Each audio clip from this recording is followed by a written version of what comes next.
that is actually... Mr. Anyanwu, I'm just curious. You've said that you're not going to... Go ahead.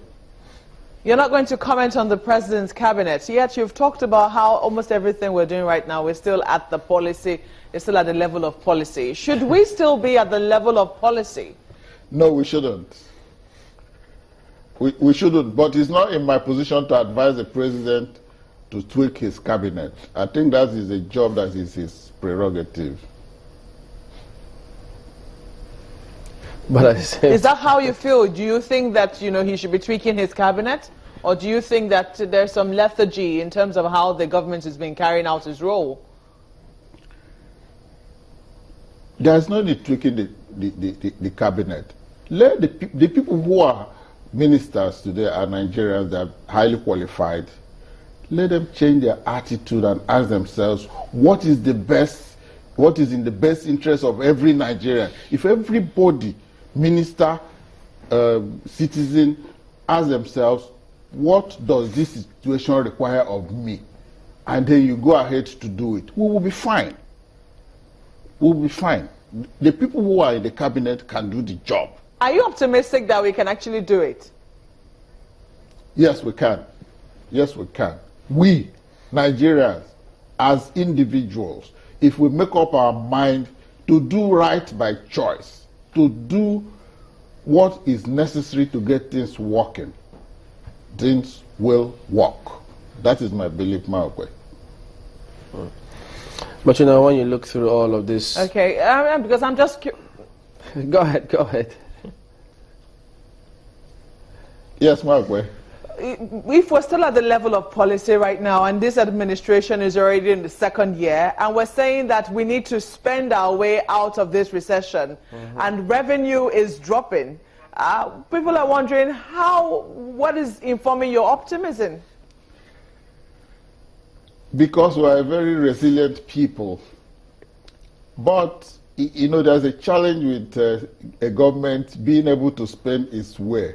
When you say a government should spend its way out of a recession, it is a government where most of what is consumed in that country are produced in that country. If this government wants to spend its way out of this recession and it just throws money into the system, we will still end up using the money to import plastics from China. So we'll be back to square one. The only way this government can spend its way out of this recession is to make investments in infrastructure, in machinery, in education. You know, that's the only way it can spend its way out of the recession. But I'm also happy that, you know, they have started this 500,000 graduate teacher program. I don't know if they have finished the recruitment now. That is one way that can help put money in the hands of people, and then they can spend the money in the economy. But then, if we look inwards, because no matter how you look at this topic and the not so, good news that the economy is in bad shape, we should think about what we need to start doing to ensure that we get ourselves out of this one. And there's always one key point where we talk about that if that part is fixed, things might just pick up. Power. And we ask ourselves, what hope and how soon? Power. You know, power is a challenge because the arrangement for power production has a challenge.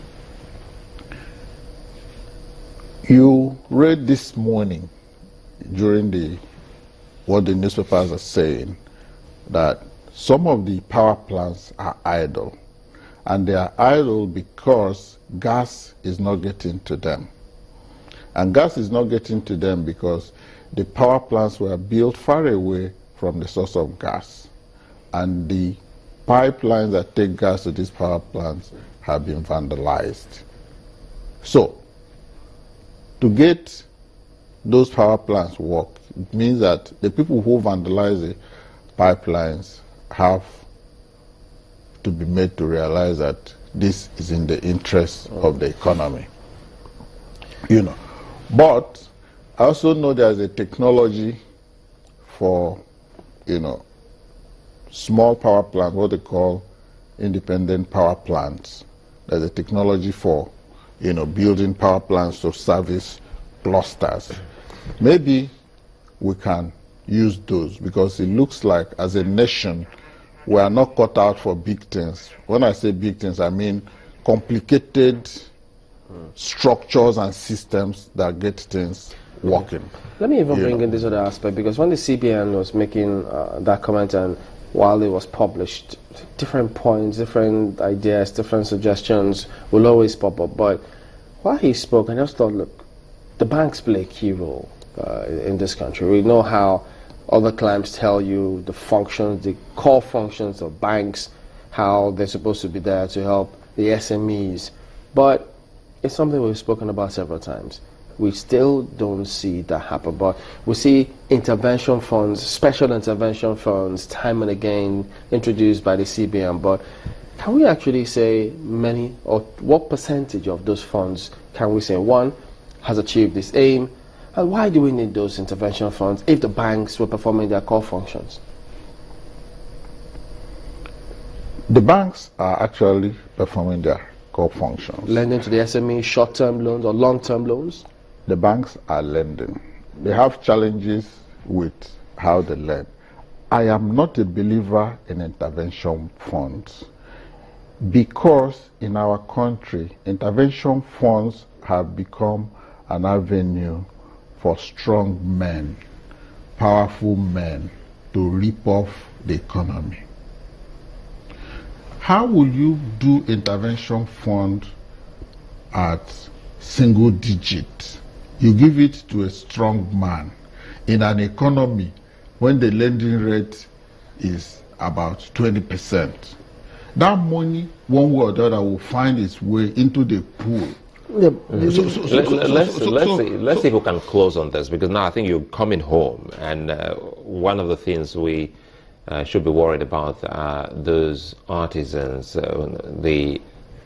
Sometimes some people don't like the word the ordinary Nigerian, but we understand when we talk about the very fabric of the nation, those who are just down there, who don't have a voice to really cry out.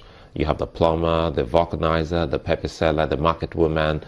How can we help them in a situation whereby we getting to see that we're moving into a recession? If their businesses really have been driving our economy somehow, how can we sustain these people? To sustain these people, give them inputs, but also make sure that there is money in the hands of their consumers to pay them when they provide services. If civil servants are not being paid, how will you pay your plumber? How will you pay your hairdresser?